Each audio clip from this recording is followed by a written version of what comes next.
this is not my fault. I didn't ask for this. I didn't open the door and say, come in here and disrespect me. This is all his problem. It has nothing to do with you as a human being. And I think that we start to question ourselves when we have an emotional reaction to how somebody treats us. But don't take it home with you, because that's going to blur your edges on where you are and how long you're willing to let somebody treat you like that. Welcome to The Art of Speaking Up, a podcast that empowers professional women to rise. I'm your host, Jessica Guzik, and in this show, I take you undercover into the stories and lessons that I learned, sometimes the hard way, throughout my career. I also talk with working women, leaders, and coaches to show you that no matter what your struggle is, and no matter what your career goals are, you already have all the talent that you need to succeed.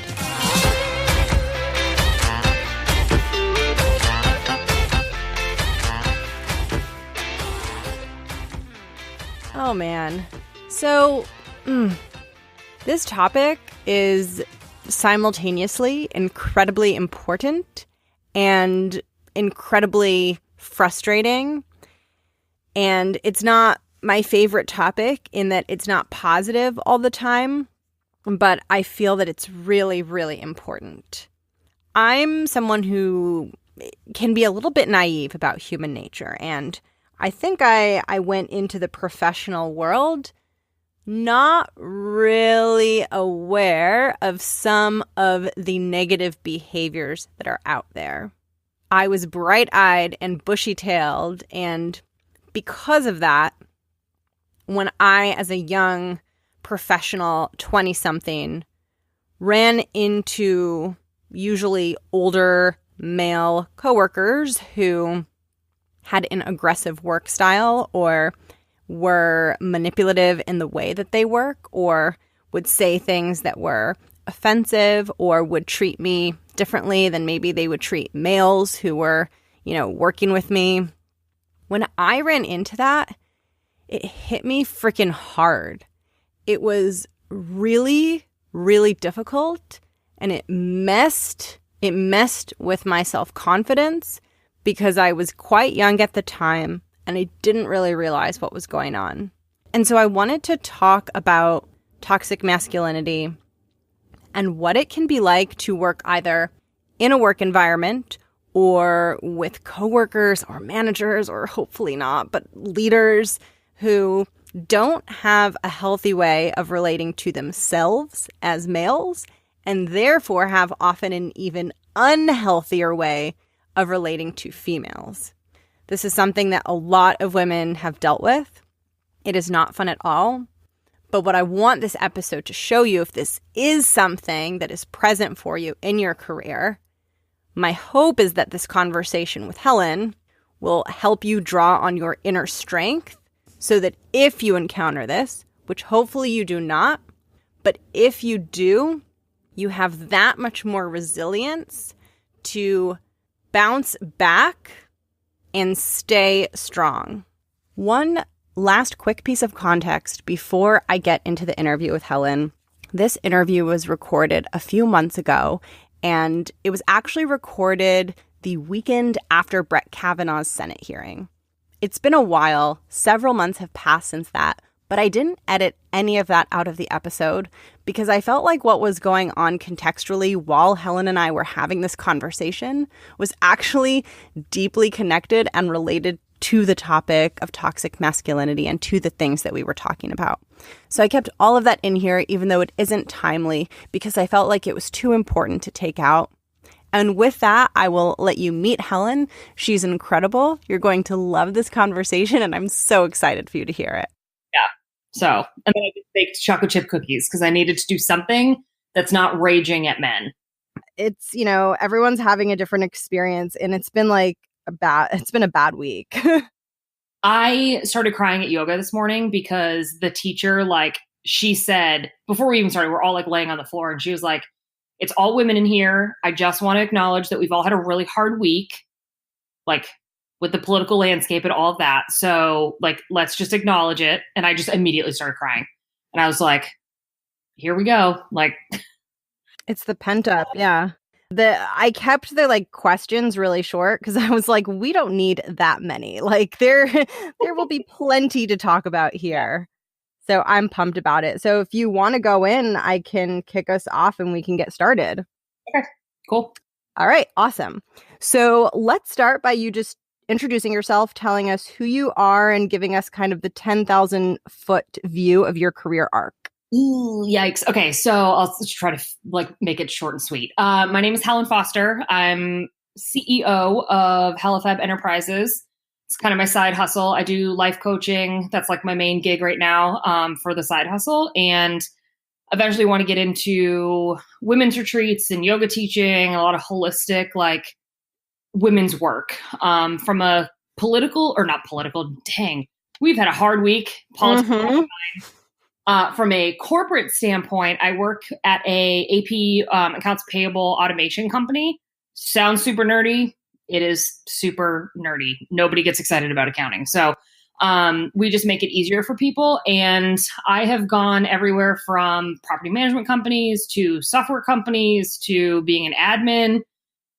It's been an interesting corporate journey. Before I moved to corporate, I did hair for a long time. So that was mostly just working with women, which has its own challenges, but in a completely different way. And I think that before I moved into that, everyone kind of said to me, "Oh, women are so catty. How are you going to survive working in a salon?" And honestly, it was the best experience I'd ever had, just working with women. So, and the theme of working with women continues, right? Not just in your coaching, which is, I think, primarily like very woman centric, but also at work, you do a lot of stuff, mentoring and just helping women empower themselves. Exactly. Yeah. So anytime somebody comes to me for a job interview, they're interviewing for something I'm hiring for. If they don't qualify, they don't have the experience that we're looking for, I always offer them kind of a mentorship if that's what they need, if that's what they feel they need. Just some guidance as far as navigating. Our company's a little bit unique and our culture is very unique. So helping somebody navigate that map, especially if they're new to the company, is something that I take pride in. So I've got 3 or 4 mentees that I meet with on a regular basis that it's really just life stuff. I don't give a shit about their KPIs. Like, I'm not their day-to-day boss, but I want to know like what makes them tick, what are they passionate about, and kind of translate that to what they could be doing in the corporate world rather than just working on spreadsheets. Like, what do you like to do? What makes your heart race? What makes your heart break? Like, what do you want to actually do to impact the world? All right, let's find something in the corporate space that can kind of feed into that. And then if you want to kind of break free out of the corporate space, I'll support you in doing that too. So that's awesome. And the topic that we're talking about today is a very loaded topic. And I honestly have no idea how this conversation is going to unfold because I realize I haven't really had this conversation with anyone before, but we're going to be talking about what it can be like to work with alpha male coworkers, and we can elaborate on what that is. But before we jump in, I would be curious just to hear your initial thoughts, whether it's, your direct experiences encountering this type of person or helping out women who are running into this type of person. Like, what has your exposure or experience been to this type of coworker?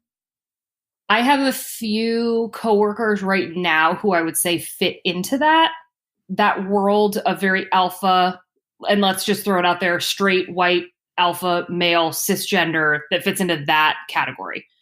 I would say my current job and the current culture that we're in at work is not one that I struggle with alpha males right now, but I have had a administrative assistant position where I had a very alpha boss and just entitled and rich and just had no self-awareness. So for me, the alphas that I run into are generally in higher positions. And I don't want to use the word power, but higher positions of like title, especially in the corporate world, which then does come with a lot more power than kind of the guys that would be on my level. So I'm in a, senior customer success manager position, which is a leadership position technically, but I'm not in the C-suite.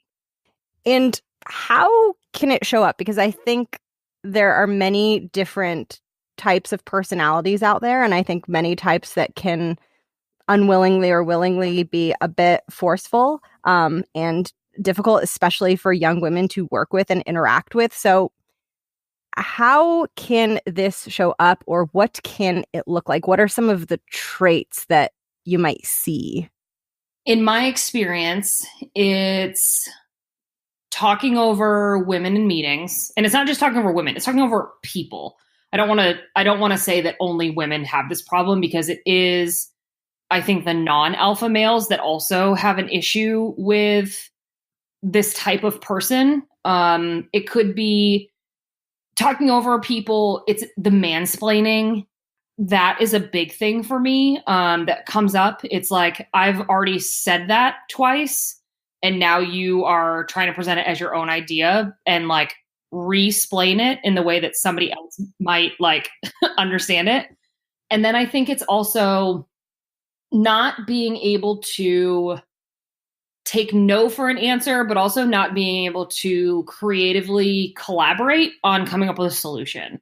So it's kind of that bull in the china shop, like coming into a meeting saying, this is what we're doing, not having a discussion and not listening to people who maybe understand the process better than he does, and that are calling out and saying, here's 5 reasons why this is not going to work. He says, go do it anyway. And it's just it's the not listening piece. I've spent a lot of time thinking about this and trying to unpack it, and I would be really curious to hear your thoughts. But I spend a lot of time trying to understand, like, what is the psyche behind this? Like, what is going on here? And I think they're all different types of personalities, but I do think there are some that are not lashing out, but kind of using the environment and using this to make themselves feel a certain way. And I would just be really curious to hear your opinion on that and why you think some of this behavior happens and what's driving it.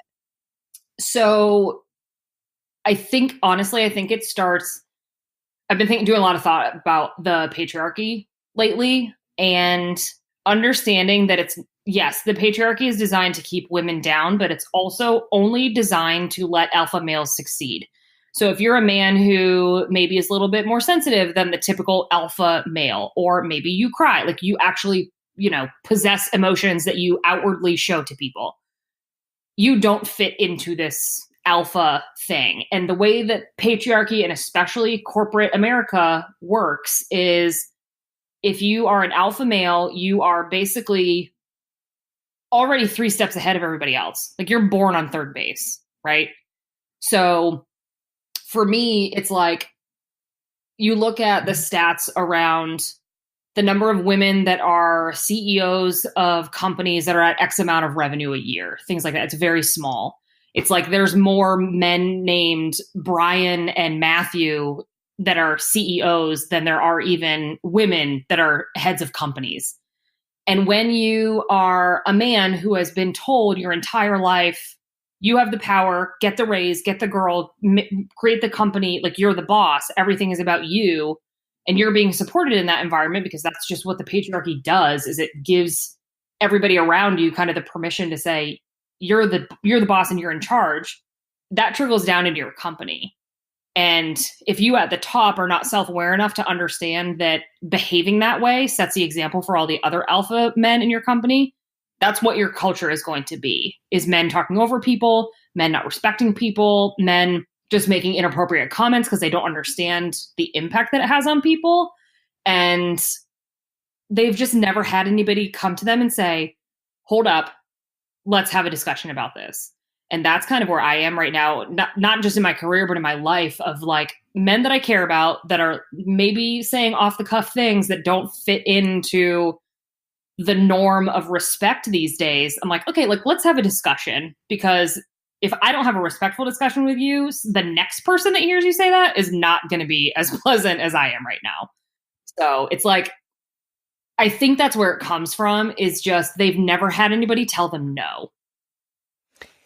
Yeah. And what you're saying is kind of making me think of something important, which is that this looks a lot of different ways. And I think that there's a spectrum, right? Because I think that there are men out there who are well-intentioned and not aware of some of the dynamics, especially communication dynamics, and sort of unaware of how it can be, as a woman, really hard to get your point in. And then I do think there are ones who are a bit farther down the spectrum and actually making people feel bad. And I think that that's just a really crappy, really awful thing, because I've experienced it. I had a lot of interactions with men like that, especially when I was younger. And it makes me really sad and nervous and stressed to know that that's out there. So there's a whole spectrum of problems, but I think I get, mansplaining and talking over is so frustrating. And then like it does get worse than that. And it just like, man, it's really, really frustrating and hard to process. Well, and I think there's a difference between having an alpha male who has literally just never been told that's inappropriate or no one likes you behaving that way, versus an alpha male who understands what his power is and just doesn't care. That's kind of what I'm wrestling with right now. Like, we're doing a lot of D&I, like diversity and inclusion stuff.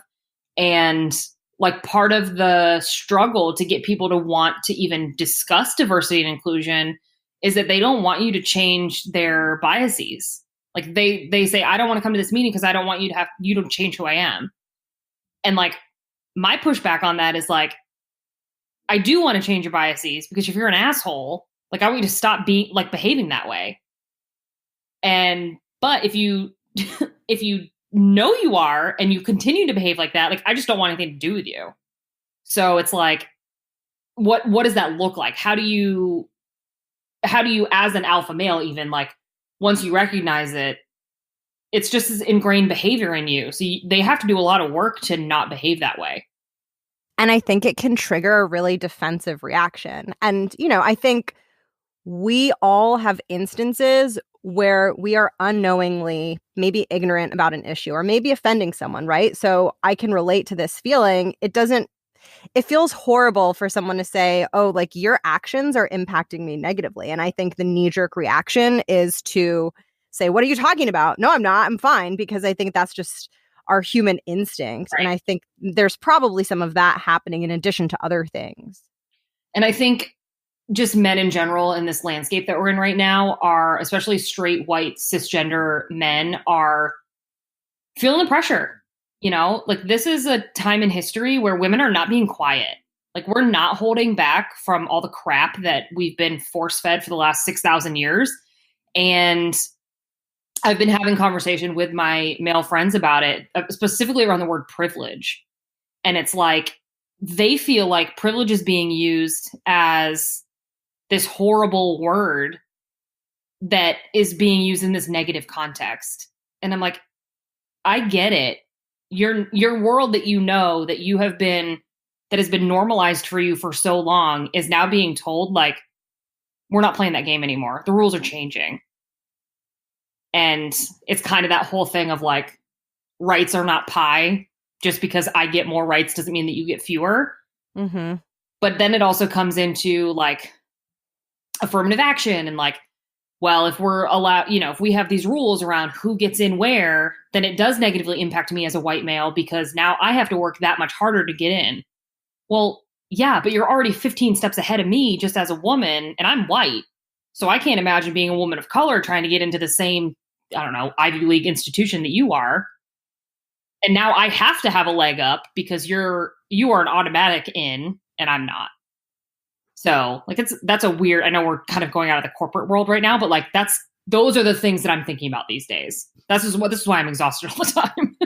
I understand. And I think it's all interconnected. So and that's kind of one of the things that's most fascinating and most important to me is seeing the intersections of the dynamics that we see at work, that we see at the corporate world and the outside world. And one of my gripes about corporate women's empowerment is it doesn't feel like it's taking all of that context into account all of the time. And that's what I want to do here. So I love looking at the outside context because I think it informs our experience and I think it helps us do things the right way. Yeah, my experience so far as corporate women's development is very much the lean in mindset.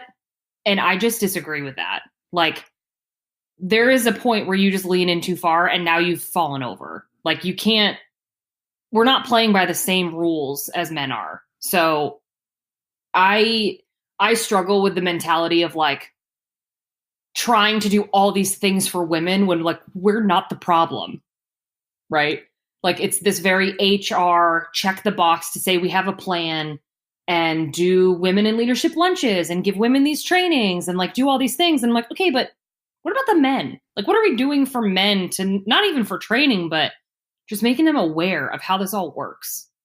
Oh, they should all be trained. I actually think about this a lot and how that's not happening because, I mean, we all require training. Like, I too am like educating myself on issues that I should understand more deeply and understanding my privilege as a woman who is white, cis, hetero. But I think that that does matter. And I think the thing that frustrates me is I don't see men moving or having appetite to educate themselves. And I frankly get really annoyed and frustrated by it because this is like all of these issues. These aren't battles that are supposed to be fought by the people that are having troubles. That's not how this is all supposed to work. And it's frustrating. And I think so many different populations feel that frustration in different ways. Yeah, one of the questions that one of my guy friends recently asked me, we were talking about feminism, and we actually got into like racism and a lot of the systemic problems that we have right now. And he said, so are me and all my straight white male friends supposed to just fix the thing? And I said, no, like, you're part of it, but you can't fix the thing if you don't allow space at the table for people that haven't had your experience to also help you fix it. Like, yes, you are the start of it. We can't fix this rampant sexual assault pandemic without men being involved, right? But men can't also fix it by themselves because without our experiences, they have no idea what the problem is. I agree. I think there's two pieces to it. And I think, though, I definitely think they need a push, a big push. But I agree. It can't be done in isolation. It's just having the burden all on women and having a women's empowerment echo chamber. Yeah. It can help. I think bringing women together to have these discussions is awesome. That's what we're doing. It's great. On its own, it is certainly not enough. Right. And that's, I would say, for the last 2 years, definitely since the election, I was definitely in the angry feminist camp of men are trash, men do better, like, men, this is your problem, you need to fix it. And then recently, when I don't want to say was given permission, but started to have these conversations with men who did actually care about these things, I realized that we can't fix it by ourselves. They can't fix it by ourselves. Like, it's a very unsexy motto, but we're all in it together. And what it's going to take is having men who are willing to sit down, have a hard conversation, and not get defensive when we lay out what our experience is. And I think that there are a lot of ties to that because I see these conversations around racism and white people go, well, I don't do that. Okay, well, you participate in a system that is built to keep people of color down. So like, you personally, you specifically are probably not responsible for this entire system, but you do benefit from this system because you are white. So it's that kind of conversation of like, everyone just needs to stop putting that wall up of being super defensive and that's not me, I don't do that. And that I think is the triggering response that we all have. It's just a human thing. But it's having the courage to sit down and go face to face with somebody who has a different experience than you so that you can learn and you can do better. You personally can do better. Because once we start to do that, then the systems fall. They crumble. Mm-hmm. Yeah, and it's a sad thing when that conversation doesn't happen because someone's just afraid to broach it or they're afraid they'll, do it wrong. Like, that's where the opportunity is lost. One thing that I wanted to get your thoughts on, especially as, someone who's mentored women and who does coaching as well, is I know earlier when I was younger, there were several like men in positions of power who made me feel really, really crappy. And there were some weird power dynamics going on. And I didn't really have like the confidence or the resources to handle it. And that is happening out there, and it's happening a lot. And I worry and I feel for women who are experiencing that. I guess the first thing I would ask you is what your advice would be to women who are in that situation and maybe dealing with some of that stuff, because it can be extremely difficult. Yeah, I will be honest, I've actually never had to have that conversation. I've been lucky in the fact that the boss that I worked for that was just super disrespectful, it really had nothing to do with me. That was all him. I only stayed there for 9 months. And like, it's kind of that thing that people don't leave companies, they leave managers or they leave coworkers or whatever it is. But I think my advice would be there's always a woman in your company who has been through this. There's always a woman that you know that has been through this. And, you know, even if it's not somebody that you work directly with or even somebody in your company somewhere, there are resources for women who are going through this that can reach out. So like social media for me has always been a platform of just being super vulnerable and saying like, this is my issue. Has anyone done this before? Does anyone have any advice? And also just being very clear, like not everything is rainbows and unicorns all the time. So I think that there's, even if you don't have somebody in person or a friend of yours or whoever that you feel like you can talk to about this, go online because there are so many women's groups that people can join. I think that would probably be my first piece of advice is just find someone to talk to. If it's not that person directly, because that's obviously intimidating. If you're being intimidated by somebody because of their power, their title, how they behave, whatever it is, you're probably not going to feel super confident going to have a conversation with that person. But I think if you have the ability to tell somebody, then that's kind of where it starts. Now, I will be honest and say, if it comes to the point where it's just blatant disrespect, that may be an HR issue. And I think for a lot of companies, depending on what your culture is, that is a legitimate HR issue. Like our company takes that very seriously. So I think that you kind of have to read the room as far as that's concerned. If you think your HR person will actually think that's a problem, or if it's just going to be like, oh, you're being sensitive, or, oh, that's just who he is. Because that is something that I've dealt with before, where I've been disrespected by somebody basically on my same level, just on a different team. And I basically said, I'm not playing this game. So I escalated. And his boss came back and said, well, that's just who he is. Thankfully, my boss was a female who's also an alpha female. So like she and I get along really well. And she said, no, you are going to have to come up with a different answer than that, because I can't come back to Helen and say, well, that's just who he is. Like, that's not going to fly. So what are we doing to have a conversation with this guy about how inappropriate that was? So I think it does take a little bit of bravery to be like, this is kind of how I'm feeling. These are the emotions. Like maybe I'm being sensitive. Can somebody just gut check me on, am I overreacting or is this actually a thing? Because I know that that's kind of what me and my girlfriends do. If we're just having a day at work, I'm like, okay, lady wife council, I need people to come and like tell me, am I overreacting? And most of the time I'm not. Like, I think we as women get labeled as emotional and hysterical, but it's like, yeah, yes, because we are emotional human beings. That's who we are. But there are actual things that we get emotional and hysterical about. And I'm using air quotes. You guys can't see me, and we have reason to. Yeah, it's so weird to me too. Like, I feel like there's such a double standard around emotion, because if you think about like some of the, most revered business moments in the corporate world, like when Apple launches a new product, right? And everyone's looking with eyes wide open. What do you think is happening there? They're playing on people's emotion. It's an emotional experience. Everyone's bowing down to that. And it's, it's looked at as this incredible thing. And yet you take the idea of emotion and you apply it to a woman's experience at work. It's this horrible negative thing. And it's so not arbitrary, but it's so illogical. It doesn't make any sense. And emotion is hugely valuable. So for me, it's just completely upside down. If we want to touch on this because this is the week of Brett Kavanaugh. She walked in. She was very calm, collected. Yes, she showed some emotion, but she was straight to the point and did not leave any room for question on what her motive was. On the other side, he came in and acted like a toddler.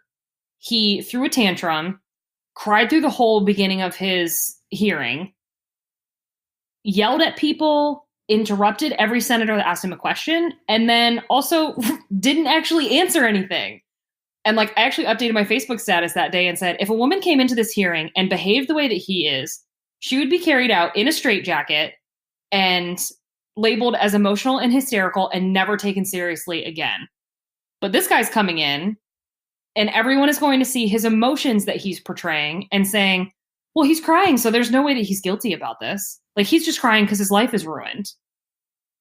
And I'm like, okay, it is such a double standard of like, he can behave this way and he's still gonna get ahead in life, regardless of whether he gets confirmed here or not. And her life is now like, she needs to go into witness protection because everybody knows who she is just because she stood up for herself. It's so crazy too, because you can explain something over and over and over, and yet it seems like the process of that becoming internalized and truly understood. And I think this is like where unconscious bias and things like that comes in. Yep. It's not the same thing. Like, whether people want to believe it or whether they're resisting it, it's such an uphill battle. And I think that's why things go so slowly when sometimes the solution seems so obvious and so simple. Yeah. And like throughout this, I've really, like, this was a really hard week emotionally for me because I like to think that we as women are all kind of in this like collective, like we're on the same team. We all want the same things, even if we don't all have the same beliefs. Like, abortion's one of those things that like women all constantly go back and forth on. But now I'm seeing women who are in like comment sections just stay away from them because they are horrible pits of hellfire that no one should be reading. But it's all women saying, well, what if she's lying? And I'm like, okay, but 5% of cases that are reported are shown to be falsified. If you took a pregnancy test and you had a 5% chance that it's not actually positive, you're going to assume that it's positive because there's a 95% chance that it is. So like, why is this the logic that we use when it comes to women speaking their truth? Well, she's probably lying. Okay, but statistics show that she's not.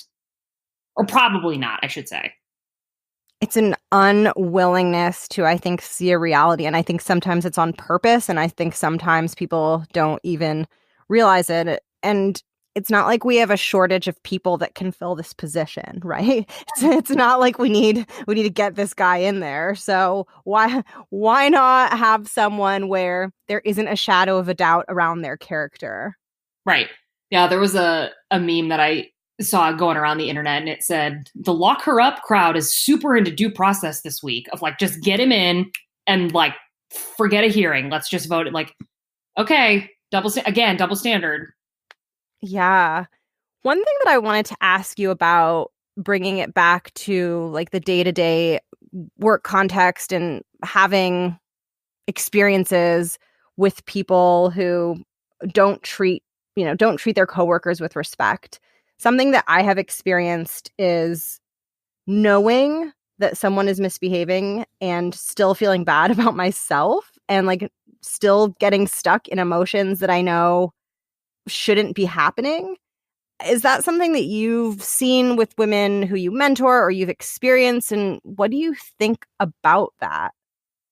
So I think part of that comes down to how you were raised, what your, I guess, like confidence level is.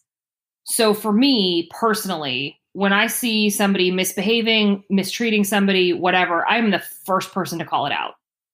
Whether I do that to their face or whether I do it in a group, it depends on the context and depends on the setting.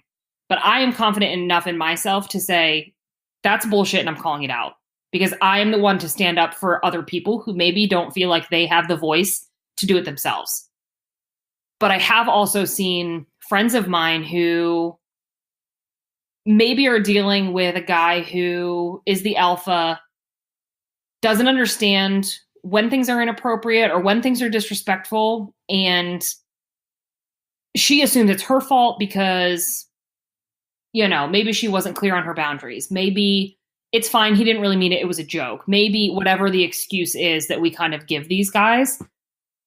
And I think, honestly, like, it comes down to being able to talk to somebody about it, whether that's a close friend, coworker, manager, whatever, and understanding, like, this is not my fault. I didn't ask for this. I didn't open the door and say, come in here and disrespect me.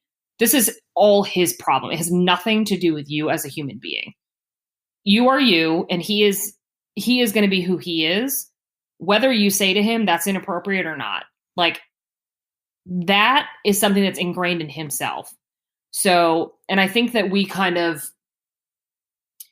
start to question ourselves when we have an emotional reaction to how somebody treats us. When really, what somebody thinks about us or how somebody treats us is none of our business, because that has everything to do with that person. And that's something that I really had to work on, because I am definitely one of those people that for a long time just wanted everybody to like me. I played the cool girl, especially like in relationships and stuff. Like, I didn't want anybody to ever have a reason to say, she wouldn't let me do XYZ with my friends, or she wouldn't, whatever the thing was. So I was the one that just let everything roll off, very passive and like never caused a stink. And then I realized that wasn't getting me anywhere. I was disrespecting myself. But when I started to realize that, and realize that not everyone's going to like me, it took a couple years for me to get to the point where, like, I just do not care if someone likes me, because if they don't like me, that is on them. So if you have somebody that's coming to meetings and just being straight up disrespectful, there is a time and a place to call it out, have a discussion with them, explain to them why you feel like that. But if you've done that, just understand that's them as a person. Like, it's not something that you can control. You can control your reaction to it, which maybe it's having a good cry, maybe it's going to yoga class, like whatever it is, but don't take it home with you, because then that's going to blur your edges on where you are and how long, you're willing to let somebody treat you like that.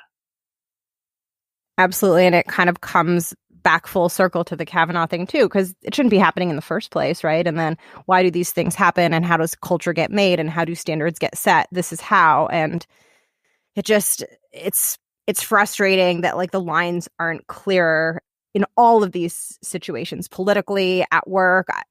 There are so many analogs, even when the harm being done isn't exactly the same. The dynamics are so similar and the defenses are so similar. And I just think it's time for there to be far, far less tolerance of some of this behavior, because it is rampant out there. And it worries me. Like, if I think of like my 22-year-old self going into some environments that I know are out there, like, it disturbs me to think about this stuff. Yeah. And there's another quote that's been going around that says, like, oh, she was drunk, she deserved it. Oh, he was drunk, don't ruin his life. And it's like, okay, so what are the rules? Can we put these down on paper so everybody understands? Like, women, you don't mean anything to this world, and men, you mean everything. Like, that's basically the message that we're being told. As women, we understand that you've been through this horrible thing, but, like, get over it, is basically what we're being told. And I think that for women, a lot of times in an office environment, because that's what we've been told over and over again, is when someone's disrespectful, your first instinct is not to stand up for yourself. It's, I'm not worthy enough to stand up for myself. And that's kind of like what I'm trying to do with my mentees, with my coaching clients, that kind of stuff, is empower them to know, like, you are a human being and you're important enough to stand up for you, regardless of what this other person has going on. Like, you deserve a level of respect, just like everybody does. I'm not saying this person has to go above and beyond for you, regardless of your relationship with them, but there is a level of decency that we should all have with each other. I agree. And it gets even more twisted when you think about the fact that, this man may be in a position of power. This man may have control over your career trajectory. And that's when it gets even harder to stand up for yourself because you don't understand what the consequences are, what the rules are, and you're all of a sudden in this system that you can't even trust. And this shouldn't be tolerated and it shouldn't be acceptable. And unfortunately, it is still out there. And I hope that anyone who's in it, because, we've all had our own experiences, but I know how not fun it can be in certain instances. I just hope that people can find a place to go, or like you said, someone to talk to, because this is not okay. And yeah, it's just so difficult. Yeah. It's something that I avoided or like really didn't even think about until, probably in the last 2 years of exactly how rampant it is and also how we are treated. Like, it's so easy to stick your head in the sand and just avoid it. Like, oh, that's just how it is, and just accept it because that's what we've been doing. And now it's like there's this simmering rage under the surface of every woman right now of like, I am not standing for this. Absolutely. And it's also sometimes easy to forget what's out there if you're in a bubble. Like, it sounds like your company places a high value on this. And, I'm very lucky to be around people who are very respectful. So you can also kind of forget what is out there. And a lot of these things stay hidden, which is also very twisted and disturbing. Yeah. We recently just hired a new woman SVP, and she's on the executive team. And one of the first questions that she asked me was, is mansplaining a problem here? And I answered her honestly, and I said, it really depends who you are, what meeting you're in, and who's in the room. I said, for me, it's not a problem because I've shut it down enough times that people just don't behave that way with me anymore. But if you're not somebody that's going to stand up for yourself, like, it very, very well could happen. So, and I just like that we're even talking about this stuff. Like, when you think about 10 years ago, and obviously the feminism movement has been around for a long time, but I think for especially our generation, now is when everybody is getting into it. And like, we all obviously wish Donald Trump wasn't in office. Like, there are so many other qualified people that could be there, whether it's Hillary or not. But I do think the silver lining to him being there is the fact that all of us are now comfortable having these conversations with people, even if it's just woman to woman, being able to discuss feminism, discuss rights and all this stuff. And if you do have the opportunity to just talk about it with men or people that don't think the same way that you do, like, that's even better, right? And it's like, if Hillary had gotten to office, we would not be having these conversations. We would be yay women, but really it would be yay white women and not talking about anything else. So part of me, like, I don't want to say I'm glad and I'm happy that he's in there, but it's like, I am glad that I'm able to have these connections with people and these hard conversations and know that I'm not by myself in my thinking. It brought things to the surface that were already there. So they were going to be there either way. They just bubbled up and now they're very clear and very visible, and it's hard to not do anything and it's hard to not react to it. Right. Yeah. And I would say it's hard for women to not react to it. I still think for white, straight, cisgender men, it's still easy to not think about it, not vote because it doesn't affect them, those types of things. Because that's the message that's coming from the White House, is that you are important, you are the top, you are the head of the household, you are who we're making the rules for. If you're ready, I'm going to go into the listener question. Go for it. I'm excited to hear your advice. So the listener says, I loved my job and my team so much until recently when the dynamics began to shift. We lost a couple of team members and hired new ones, and my new team members have a much more no-nonsense, sometimes slightly condescending / alpha work style. It's only been a couple of weeks, so I don't want to have a knee-jerk reaction, but I've been pretty unhappy and I've already thought about leaving. I haven't even been in this job a year, though. What do I do? Sincerely, help me make an alpha bet. Love it. So that is something that I haven't experienced, but I have experienced a culture change in a job. My advice would be, don't make a knee-jerk reaction, right? Like, it can't be like, This is awful. I have to leave. And the reason I say that is because you could knee jerk yourself into an even worse situation just to leave what you're in right now. So my thought is, even though you haven't been there for a year, I feel like the corporate climate is a lot more forgiving when you have job moves than it was 10 years ago. And I think that the mentality of, oh, I have to be here forever to show that I'm dedicated and all of these things, there's also a level of like self-respect. And I think that hiring managers will understand that. And if they don't, you don't want to work for them anyway. Right. So I would say, I would stay there for a little bit longer, give it a month, give it 6, 8 weeks, whatever it is. See if it gets better. See if you can make a relationship with these people. And if you're comfortable having that conversation with them of like, hey, this is our culture, or this is what it's been, and I'm having a hard time reconciling how you speak to me or how, you behave in meetings or whatever. And it doesn't have to be an accusatory thing. It's just, I'm struggling to connect with you because of whatever the reason is. See if that conversation goes anywhere.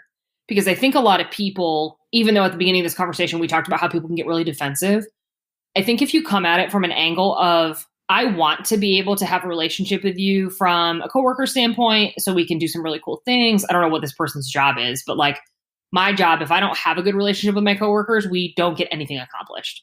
So have that conversation and see if anybody is willing to meet you halfway. And maybe it's, you have to make some concessions on, maybe your culture is changing a little bit, but it's for the good because now you're bringing in, I don't know, X amount of commission or revenue or whatever. But if that conversation doesn't go anywhere and the culture continues to shift or it continues to change, or these people continue to behave the way that you just don't jive with, it's okay to leave. Like if you don't own the company, you don't really owe anything to them. I like that. It's like, give it a chance, give it a shot, and then see. And I don't know if you've noticed this, but sometimes if you're trying to have kind of like a difficult heart-to-heart with someone, a coworker or anyone, it can help to get into a different like physical atmosphere. So like instead of doing it in the office or in the conference room or whatever, like maybe just go outside to a coffee shop. I don't know. I feel like it changes something for me. Yeah, I think that's something that I've seen some of our leaders do. Like if you have to have a tough conversation with somebody, if it's like a performance review or whatever, sometimes it helps to just take a walk with that person, right? Because then it becomes like, because when I think about having a discussion with somebody, I'm like, okay, well, we can step into this empty office that has a desk and one of us is going to be on the side of power of the desk and the other person is going to be on the other side. So like maybe let's go to the cafe downstairs and have this conversation rather than it being in an office, or let's go to the coffee shop or whatever. So I do think getting out of the atmosphere that you're used to, like go to lunch somewhere else and have this conversation. Yeah, it's weird. It's a little thing, but there must be some psychological reason behind it. It makes conversation feel different. Right. And I think because a lot of times when you come into work, you're like, you kind of put your work mask on of like, this is how I need to behave. And then when you get outside, like I think about when you travel with people that you work with and it's like, like for us, it's like accountants gone wild.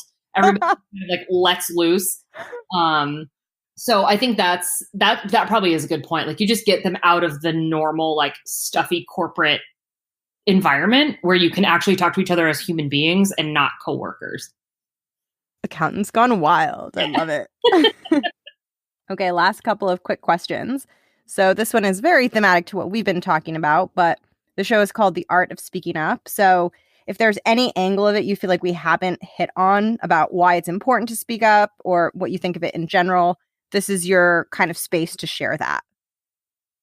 So I'll kind of get personal on this. I am someone who is in a, like I would call it an overweight body if you think about like what the medical term is. And I am way into yoga, but obviously I don't fit into the quote unquote aloe yoga or Lulu yoga body. I'm not a skinny white girl. I am a white person, but I'm not throwing my ankle over my face from behind my body type thing.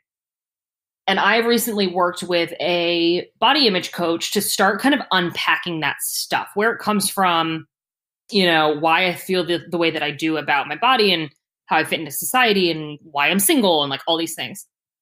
And it got to the point that I have done so much introspection that I now feel empowered enough to go to a yoga class and give feedback to the teacher of, I need you to use inclusive language because I'm not the only person that's going to come to your class that feels the need to fit in or feels marginalized when you use this language.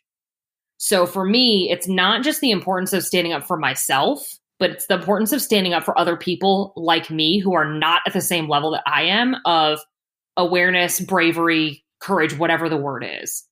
So for me, speaking up is super scary. Like sometimes I cry when I do it, but I still do it.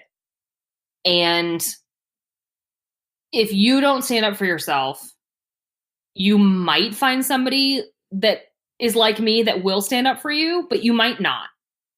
And I think that there comes a time where you might be in a situation right now that feels, I don't think I need to stand up for me. But then in 3 years, that situation might pop up again, but even worse. And you're like, I should have stood up for myself the first time because now this is becoming a pattern, whatever. I continue to see this thing. So I think that there is something to be said about like even just practicing. It sounds kind of silly, but like if something happens to you and you're like, ooh, that felt kind of gross and shitty. Like I don't want to have to experience that again. And you need to, I don't want to use the word confront, like you need to confront the person that did it.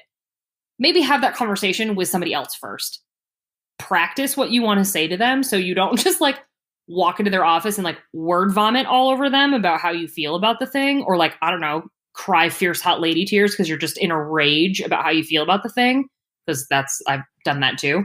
But I do think that we're in a time and space in our culture, in our society, in our generation, that being quiet doesn't get you anywhere. Like we've seen that.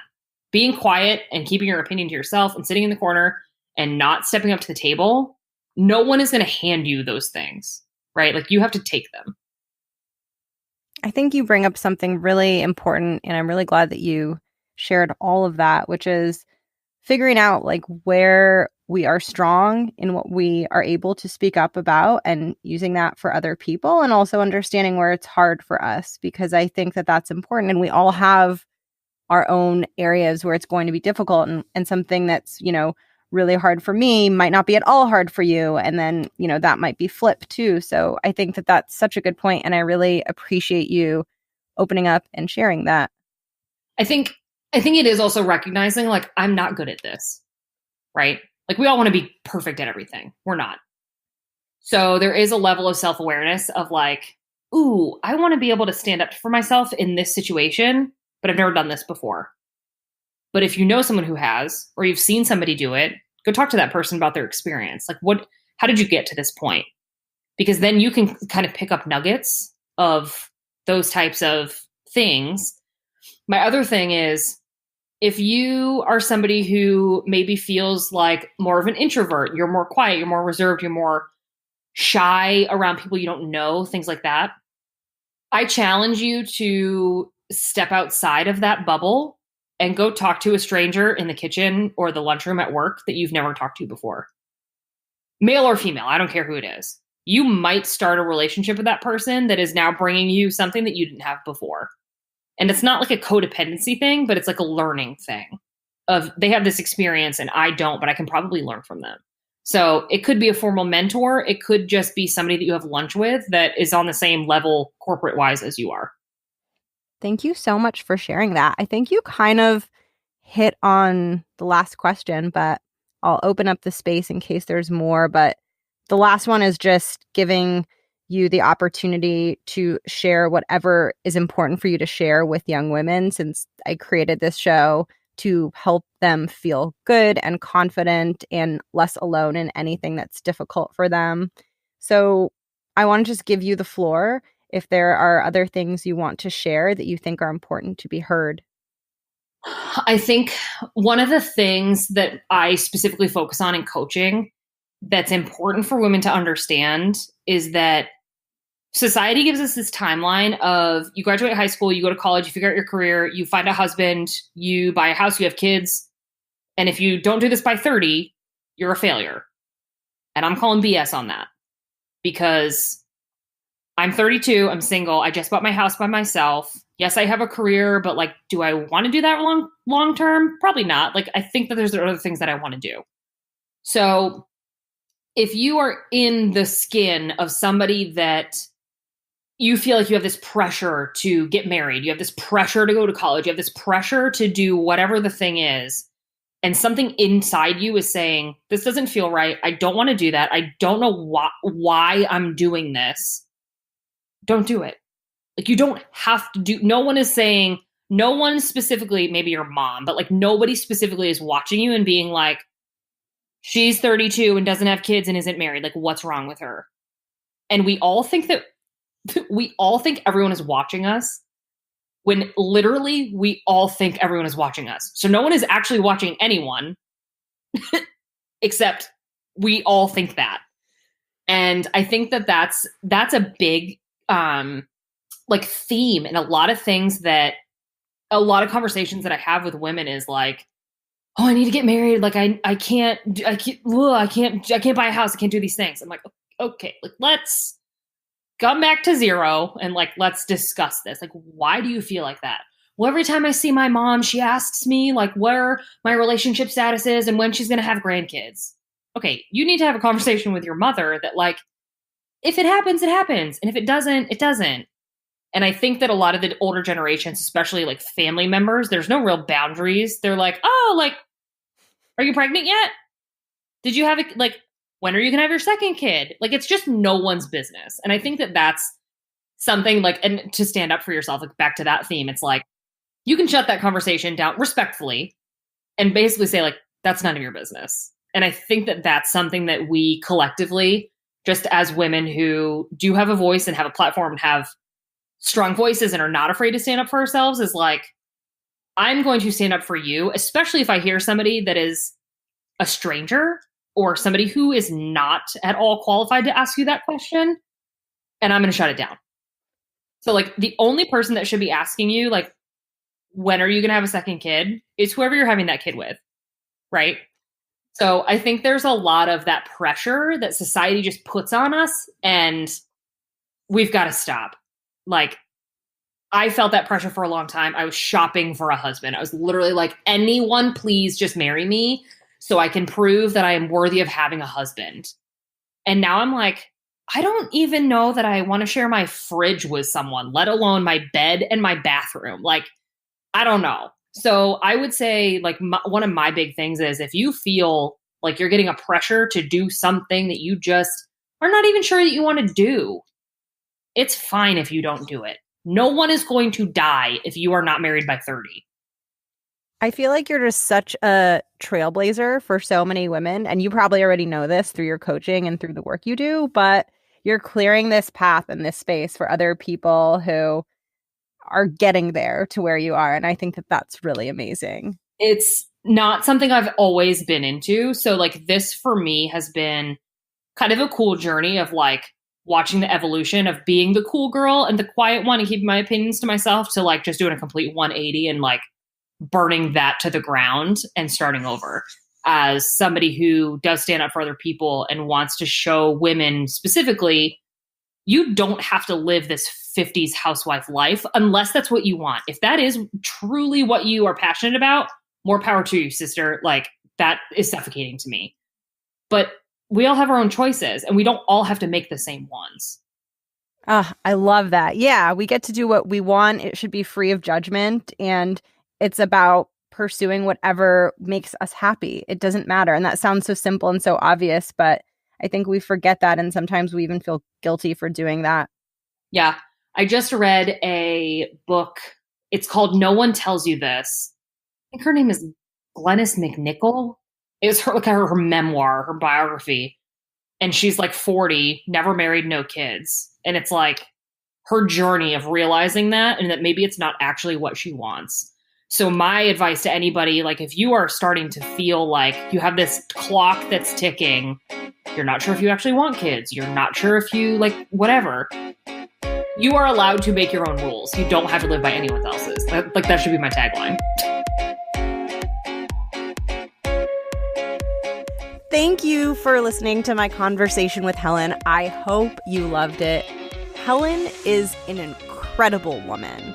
Outside of this interview that I did with her, I've gotten to know her just as a person, and she's so passionate about empowering women and creating community, and I have a ton of respect for her. And if you felt drawn to her, or you felt like you might want to connect with her or explore coaching with her, I really recommend it. Helen has such a strong sense of internal power, and she owns who she is, and I think that she has a really, really special gift for helping women do the same and helping them see that in themselves. I'm going to put her contact info in the show notes in case you're interested in reaching out to her. She has an Instagram, it's hellafab_, and her website is hellafab.com. I'll put it all in the show notes. I want to thank you so much for listening, and as always, I love hearing from you.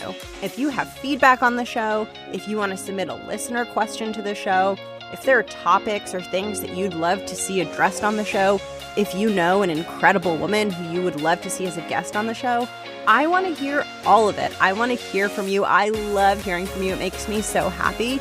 So don't hesitate at all to reach out to me. I'm super nice, I promise. My Instagram for the show is @theartofspeakingup. You can also reach out via email, jessica@theartofspeakingup.com. I hope that you're doing amazing. Have an incredible week. Have an amazing day. And I am so excited to catch you again next week. Bye.